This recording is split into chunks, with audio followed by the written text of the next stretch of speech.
mga karisma, Osaki representing. Napakaganda ng order ko ngayong bag, guys. So, yan. Ito yung likod niya. Yan, meron siyang strap. Apat po yan actually. Meron niya sa may shoulder, then sa may baba. Nakayakap yan sa'yo. Yan yung likod niya. Yan yung nasa harapan nyo.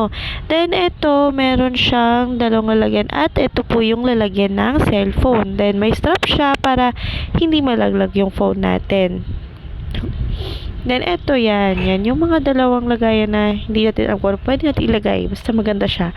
Then, ito po. Yan, napakaganda. Tingnan mo. Dami niyang pouch. So, pag may nilagay kang gamit yan, hindi basta-basta magugulo. Then, taray, di ba? Mayroon pang pa-name tag. At alam nyo ba, meron pa yung pa-freebie si bakla.